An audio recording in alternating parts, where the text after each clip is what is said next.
This is your host, Danny, and this is Myths and Legends from English Plus Podcast. Today's episode is going to be about Oedipus. Now, obviously, Oedipus is a tragic hero from Greek mythology. But what about his story? What is so tragic about Oedipus? We will learn all that in the episode, but before we do that, let me remind you that you can find a lot more on our website, EnglishPlusPodcast.com.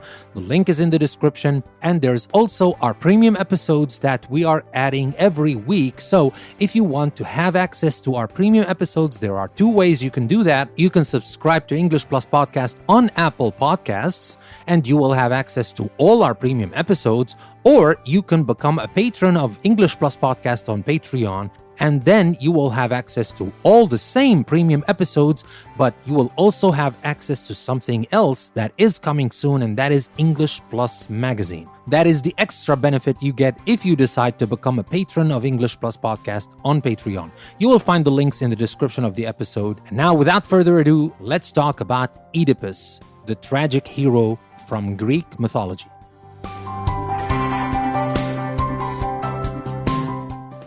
Oedipus was a tragic hero of Greek mythology, a king doomed to a dire fate because he unknowingly killed his father and married his mother.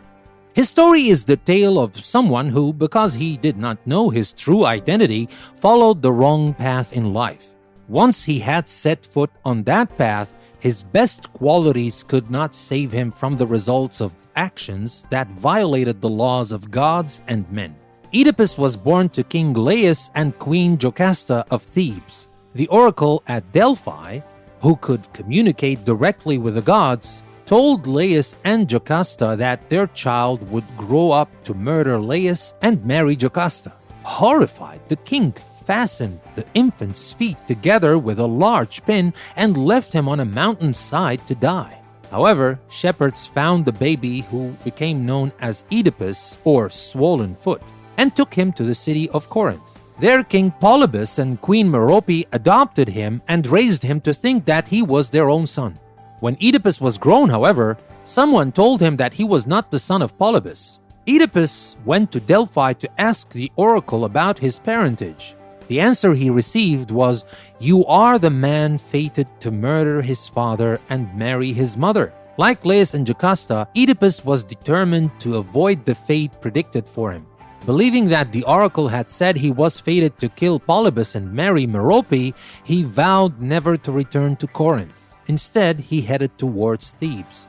Along the way, Oedipus came to a narrow road between cliffs. There he met an older man in a chariot coming the other way. The two quarreled over who should give way, and Oedipus killed the stranger and went on to Thebes. He found the city in great distress. He learned that a monster called the Sphinx was terrorizing the Thebans by devouring them when they failed to answer its riddle, and that King Laius had been murdered on his way to seek help from the Delphic oracle. The riddle of the Sphinx was, what walks on 4 legs in the morning, 2 at noon, and 3 in the evening? Oedipus gave the correct answer, a human being who crawls as an infant, walks erect in maturity, and leans on a staff in old age. With this answer, Oedipus not only defeated the Sphinx, which killed itself in rage, but won the throne of the dead king and the hand in marriage of the king's widow Jocasta.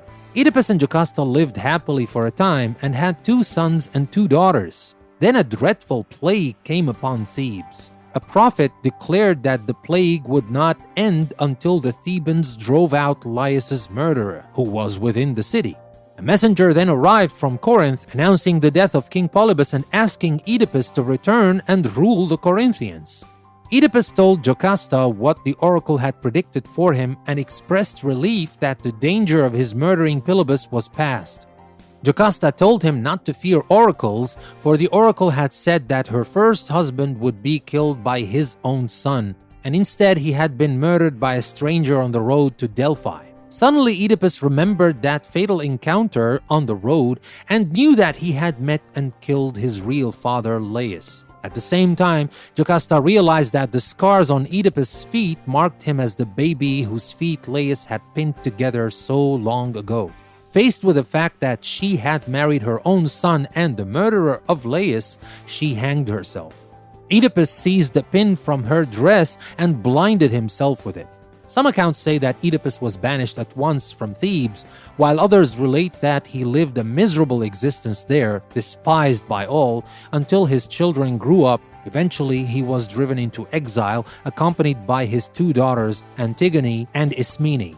After years of lonely wandering, he arrived in Athens, where he found refuge in a grove of trees called Colonus. By this time, warring factions in Thebes wanted him to return to that city, believing that his body would bring it luck. Oedipus, however, died at Colonus, and the presence of his grave there was said to bring good fortune to Athens. So that was in brief the story of Oedipus. Now let's talk more about Oedipus in context.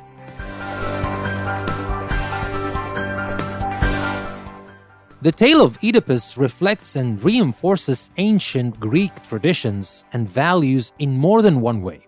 First, the myth emphasizes the importance of following traditions related to family members. The idea of killing a relative was shocking to ancient Greeks and was considered so serious that it was beyond the scope of punishment by human laws. Similarly, marrying one's own parent went against the most basic marriage traditions in Greek culture, and most other cultures, obviously. By showing how these unspeakable acts led to a tragic end for Oedipus, the myth reinforced these traditions among the ancient Greeks who knew the tale. The myth also reflects cultural beliefs about destiny or the idea that future events in a person's life are already determined and cannot be changed. For the ancient Greeks, who consulted with messengers of the gods regularly, this was a widely accepted notion. The abundance of such stories in Greek myth, as opposed to stories where characters successfully defy the gods and change their destinies, indicates that the ideas of freedom and free will were much more limited in scope than they are in modern society. Stories like the myth of Oedipus would instead encourage citizens to accept their destiny, whatever it may be. And now what about some key themes and symbols in the story of Oedipus? The story of Oedipus contains two enduring themes of Greek myth and drama: the flawed nature of humanity and an individual powerlessness against the course of destiny. Laius and Oedipus are both flawed because of their arrogance or overconfidence. Not only do they both believe they can defy the predictions of the oracles, but neither is willing to grant the other first passage when they meet on the road between the cliffs. This results in Oedipus killing Laius, therefore fulfilling the first part of the prophecy. This inability to escape destiny is also shown in Oedipus's flight from Corinth. Oedipus believes he is safe from the prediction of the oracle, even though his actions directly result in the prediction coming true. The fact that Oedipus blinds himself is symbolic of the arrogance that blinded him to the destiny he thought he could escape. And now let's talk about Oedipus in art, literature, and everyday life.